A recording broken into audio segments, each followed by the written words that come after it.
Lecture में हम cover करेंगे जेएफईटी। जेएफईटी का कंस्ट्रक्शन, वर्किंग, कैरेक्टरिस्टिक और उसकी एप्लीकेशन की, ये कहाँ पे काम आती है।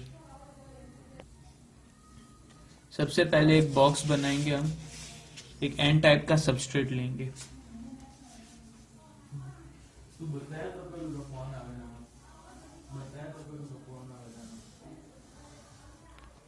एन टाइप का सबस्ट्रेट लेंगे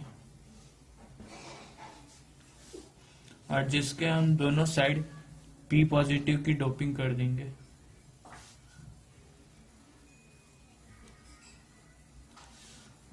और पी पॉजिटिव टर्मिनल से हम एक टर्मिनल निकालेंगे, गेट। ये यहां से पीछे से कनेक्टेड है। ये 3 टर्मिनल डिवाइस है एक्चुअली। ये हमारा ड्रेन टर्मिनल, ये है गेट टर्मिनल और ये है सोर्स टर्मिनल। और बायसिंग की अगर हम बात करें तो गेट हमेशा रिवर्स बायस होता है। अब यहाँ पे हमारे पास पी और एन जंक्शन बन रहा है एक डायोड जैसे, तो रिवर्स बायस करने के लिए गेट को पी के साइड हमें एक बैटरी का नेगेटिव टर्मिनल लगा देना होगा।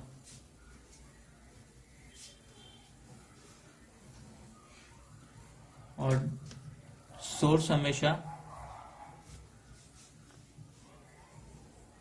फॉरवर्ड बायस में होता है। ये एन है तो हमें यहाँ पे बैटरी का एन टर्मिनल ही लगाना होगा।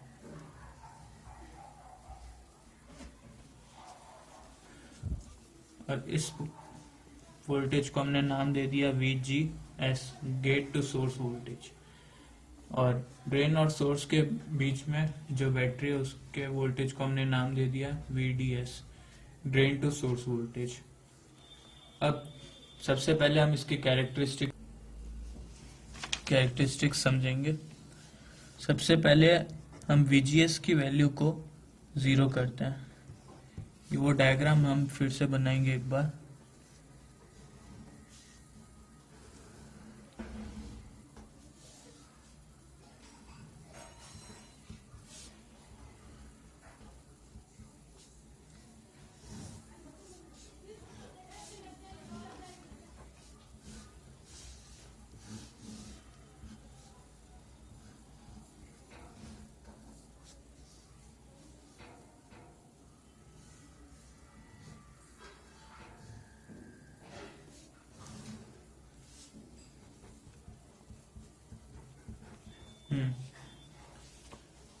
तो सबसे पहले हम VGS की वैल्यू को जब 0 करेंगे, VGS है ये, VGS की वैल्यू को 0 किया, इसका मतलब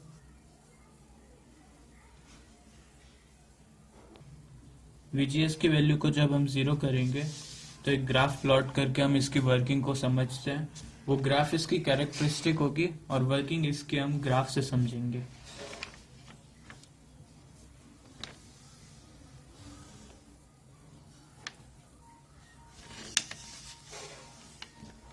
यहाँ पे ले लिया हमने VDS और यहाँ हमने ले लिया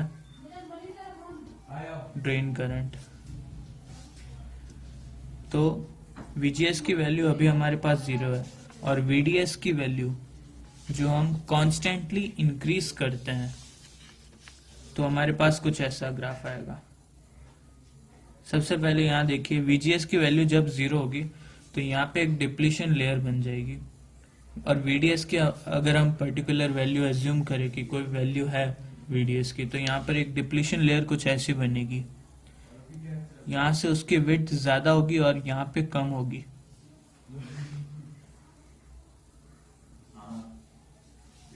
यहाँ पे भी विड्थ सेम रहेगी। और VGS में अब एक बात और है, यहाँ पे गेट टू सोर्स वोल्टेज जो है वो रिवर्स बायस है हमारे पास, तो इसका इनपुट इम्पिडेंस भी ज्यादा होगा।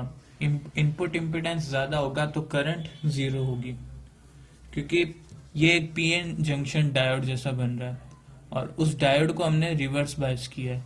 तो डायोड जब रिवर्स बायस में होता है तो उसमें करंट 0 फ्लो होती है, मतलब अगर हम आइडियली बात करें तो तो इसका मतलब इनपुट इम्पीडेंस जो है वो हमारे पास इन्फिनिटी आ जाएगा, इनपुट इम्पीडेंस इन्फिनिटी होगा। अब वापस हम इस टॉपिक पे आते हैं। वीडीएस की वैल्यू जैसे जैसे बढ़ेगी ड्रेन करंट भी बढ़ेगी, और वीडीएस की वैल्यू जैसे जैसे बढ़ेगी तो यहाँ पे डिप्लीशन विड्थ भी बढ़ती जाएगी। तो कुछ टाइम तक हमारा ग्राफ ऐसा आएगा और एक पॉइंट पर आके ये एक ऐसा कर्व लेगा और उसके बाद कांस्टेंट वैल्यू देने लगेगा करंट की। उस करंट वो, और ये मैक्सिमम करंट होगी, उसे हम बोलेंगे IDSS, drain to source saturation current, drain to source saturation current. और ये वैल्यू अब कांस्टेंट क्यों हुई वो हम देखते हैं यहाँ से। अब VDS की वैल्यू जैसे जैसे बढ़ेगी तो ये कुछ ऐसी डिप्लीशन विड्थ बढ़ती जाएगी, और जो यहाँ से इलेक्ट्रॉन्स फ्लो हो रहे थे यहाँ पे, क्योंकि नेगेटिव टर्मिनल है बैटरी का तो इलेक्ट्रॉन्स में रिपल्शन होगा। अब इलेक्ट्रॉन्स ऐसे फ्लो हो रहे हैं तो करंट की डायरेक्शन नीचे रहेगी, करंट की डायरेक्शन नीचे रहेगी। और जब इलेक्ट्रॉन्स यहाँ से फ्लो हो रहा है तो ये विड्थ भी बढ़ती जा रही है, और कुछ टाइम बाद ये विड्थ इतनी पतली हो जाएगी कि कुछ फिक्स नंबर ऑफ इलेक्ट्रॉन्स ही यहाँ से निकल पाएंगे।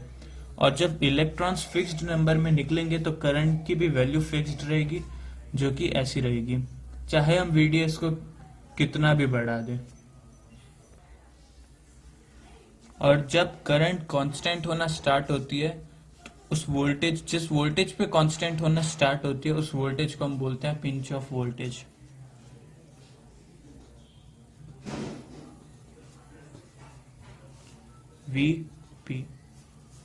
VP है पिंच ऑफ वोल्टेज। ये हमारे पास ग्राफ आया है VGS की वैल्यू जब 0 थी। अब VGS की वैल्यू हम नेगेटिव लेंगे, VGS की वैल्यू को अब हम नेगेटिव में बढ़ाएंगे। VGS अब -1 लेते हैं हम। अगर VGS की वैल्यू -1 होगी तो ये जो ग्राफ हमारा कुछ यहाँ पर जाके कांस्टेंट हो रहा था तो उसकी जगह अब ये ग्राफ कुछ ऐसा बन जाएगा। पहले तो ओमिक रीजन बनेगा यहाँ पे, और उसके बाद ये कांस्टेंट हो जाएगा। अब VGS की वैल्यू को अगर हमने नेगेटिव में बढ़ाया है तो ये जो कांस्टेंट है सैचुरेशन हमारा पहले हमें मिल गया है। क्यों? क्योंकि जब हम VGS की वैल्यू को यहाँ पे बढ़ाएंगे तो डिप्लीशन विड्थ जो है वो यहाँ से भी बढ़ेगी, कुछ ऐसे।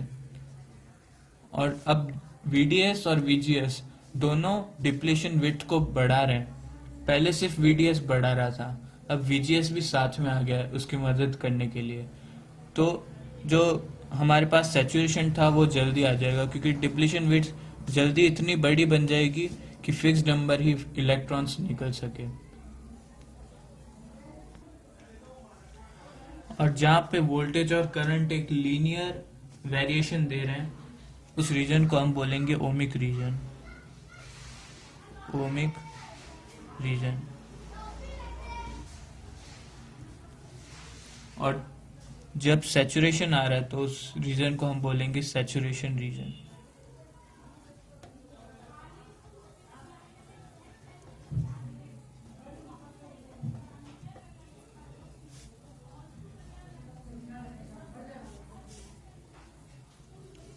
और उसके बाद कट ऑफ हो जाएगा,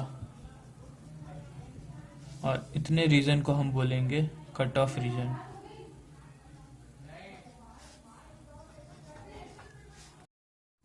अब हम देखते हैं इसकी एप्लीकेशंस। FET की एप्लीकेशंस BJT से ज़्यादा है। ये चॉपर्स में काम आता है, ये as a VVR voltage variable resistors भी है, रेजिस्टर्स में भी काम आता है। FET एम्पलीफायर्स में भी काम आता है, एम्पलीफायर्स में सबसे ज़्यादा ही काम आता है क्योंकि इसका इनपुट रेजिस्टेंस बहुत ज़्यादा है। ये करंट लिमिटर डिवाइस भी है और ये एनालॉग स्विचेस में भी काम आता है। Thanks for watching this video. अगला वीडियो लेक्चर में हम मॉसफेट समझेंगे, जो कि है metal oxide semiconductors field effect transistor. और फ्रेंड्स, मुझे कमेंट्स भी आ रहे हैं कि